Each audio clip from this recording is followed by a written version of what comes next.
नमस्कार दोस्तों, स्वागत है आपका। आज मैं आपसे थोड़ा सा किताबों के बारे में बात करना चाहता हूँ। मैंने जो भी किताबें अब तक पढ़ी है उसकी मैंने एक लिस्ट बनाने की कोशिश की है। कुछ किताबें उसमें नहीं हैं, लेकिन उस लिस्ट में मैंने ऐसी किताबों को डालने की कोशिश की है जो बहुत ही ज़्यादा ज्ञान हमें देता है। मतलब ईश्वर के बारे में, आत्मलोक के बारे में या फिर आत्मा के बारे में, इन सारी चीज़ों को मतलब बहुत सारा ज्ञान हमें मिल सकता है और मुझे भी खुद उस सारी किताबों से मिला। तो मैं आपसे यही, बहुत लोगों को किताबें कभी कभी पढ़नी होती है, तो मुझे भी पता है कि अवेलेबल कभी कभी नहीं हो पाता, बहुत सारी परेशानियां आती है। तो इस वजह से अगर वो लिस्ट अगर किसी को चाहिए तो आप मुझसे व्हाट्सएप पर संपर्क करें। ज़िंदगी की रोशनी में मैं आपको बहुत सारी बातें बता सकता हूँ और वो किताबें मतलब बहुत ही आसानी से हमें कैसे प्राप्त हो सकती है और हम उसे खुद अपनी भाषा में किस तरह से पढ़ सकते हैं। तो बहुत बार ऐसा होता है कि बहुत सारी किताबें मैंने देखी है कि वो हिंदी में अवेलेबल ही नहीं है। बहुत सारी किताबें तो भारत में मिलती भी नहीं।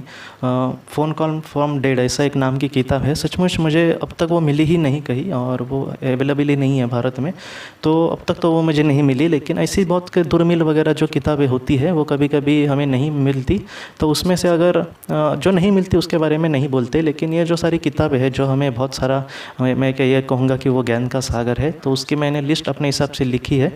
तो अगर आपको वो लिस्ट चाहिए या फिर आपको उस किताबों के नाम चाहिए तो आप ज़रूर मुझसे व्हाट्सएप पर संपर्क करें। मैं आपको जितना हो सके मदद करने की कोशिश करूँगा। तो बहुत ही आसानी से आपको वो कहाँ पर मिल सकती है या फिर वो कौन सी किताबें हैं। और मैं यही कहूँगा कि वो लिस्ट आपको मिलने के बाद आपको जब वक्त मिलेगा तब आप थोड़ा थोड़ा एक एक किताब पढ़ सकते हैं और वो किताब आपको आप अपनी भाषा में भी ट्रांसलेट वगैरह करके पढ़ सकते हैं। क्योंकि मैंने बहुत सारी किताबें अंग्रेज़ी की हिंदी में ही करके पढ़ी, क्योंकि सारी चीज़ें ठीक से हमें समझ में नहीं आती। तो ट्रांसलेशन, गूगल ट्रांसलेशन से ये सारी चीज़ें हम कर सकते हैं। और दूसरी बात कि गूगल ट्रांसलेशन में ये सारी चीज़ें मतलब क्लियरली तो नहीं करता ट्रांसलेट, आपको भी पता होगा, लेकिन एक सारांश हमें उसका पता चल सकता है। तो कुछ भी ना समझ में आए उससे अच्छा ये कुछ तो समझ में आ सकता है। तो ऐसे ही मैंने तकरीबन, आपसे सच कहता हूँ, इन 4-5 महीनों में ऐसे तकरीबन मैंने 7-8 तो किताबें पढ़ी। आजकल थोड़ा सा वक्त कम मिलता है इसलिए पढ़ना कम होता है, लेकिन ऐसे मैंने पढ़ी है। तो आपको मैं सच कहता हूँ कि सारांश और पूरी किताब तो आसानी से समझ में आती है, कुछ चीज़ें नहीं समझ में आती, लेकिन उसका जाने दो।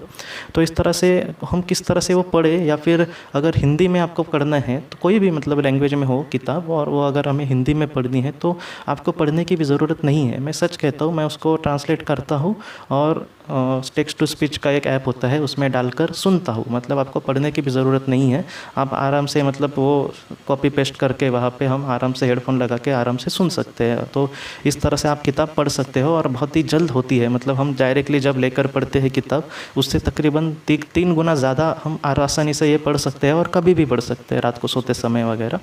तो वो ये किस तरह से हम पढ़ सकते हैं या फिर ये किताबें किस तरह से आसानी से हमें प्राप्त होगी, इसके बारे में अगर आपको जानकारी चाहिए तो आप ज़िंदगी की रोशनी, आपको सामने जो व्हाट्सअप नंबर दिख रहा है उस पर आप संपर्क करें। मैं सारी चीज़ें आपके व्हाट्सअप पर भेज दूंगा, वो लिस्ट, या फिर किस तरह से मतलब मोबाइल पे मैं रिकॉर्ड करके आपको भेज दूंगा कि आप किस तरह से किताबें सुन सकते हो। या फिर हिंदी में ही हम सुन सकते हैं, या फिर मुझे लगता है बंगाली में भी शायद सुन सकते होंगे, लेकिन और कोई भाषा में नहीं है फिलहाल अवेलेबल। या फिर तो ऐसी ये सारी चीज़ें हैं, लेकिन हिंदी में तो हिंदी में हम आराम से सुन सकते हैं। तो इस तरह से किताब हम आराम से पढ़ सकते हैं। मुझे लगता है कोई 300-400 पन्ने की किताब हम 2 दिन में भी पूरी कर सकते हैं। तो और मतलब ये पॉसिबल नहीं होता, क्योंकि बड़ी बड़ी जो किताबें मैंने पढ़ी उसको मैंने एक 1-1.5 महीना लगाए। तो इस तरह से अगर हम इस ट्रिक से करेंगे तो बहुत ही कम समय में हम बहुत ही ज़्यादा किताबें पढ़ सकते हैं। और फिलहाल लॉकडाउन भी शुरू है, तो इस वजह से आप भी मतलब अगर घर पर हो और आपका मतलब वक्त नहीं जा रहा, तो इस तरह से आप किताबें पढ़ भी सकते हैं और आराम से सुन भी सकते हैं। तो अगर आपको जानना है हम किस तरह से ये पढ़े या फिर कहाँ से हम किताबें लें, तो इन सारी चीज़ों की जानकारी मैं आपको व्हाट्सएप पर पूरी तरह से विस्तृत तरीके से दे सकता हूँ। तो अगर आप चाहे तो किताबों के बारे में जानना, या फिर किताबें पाना, या फिर किताबें किस तरह से हम पढ़ें, या फिर हम उसे किस तरह से अपनी भाषा में सुने, तो ऐसे अगर आप चाहते हैं तो आप ज़रूर व्हाट्सएप पर संपर्क करें। मैं उसका ज़रूर आपको सारी डिटेल में देकर दूंगा। और मैं एक वीडियो ही तैयार करता हूँ जिस तरह से हम एक ट्रिक वगैरह मोबाइल पर कैसे कर सकते हैं उसकी, और मैं आपको भेजने की कोशिश करूँगा। तो दोस्तों यही आपको मुझे कहना था किताबों के बारे में। तो अगर आप चाहते हैं तो आप ज़िंदगी की रोशनी की सामने आपको जो दिख रहा है नंबर व्हाट्सएप का, उस पर व्हाट्सएप करें। फ़ोन वगैरह उस पर नहीं लगेगा, आप व्हाट्सएप करें, मैं आपको सारी जानकारी डिटेल में देने की कोशिश करूँगा। हाँ दोस्तों, तो हम मिलते हैं अपने अगली वीडियो में। आप अपने परिवार का ख्याल रखना। आपका बहुत बहुत शुक्रिया।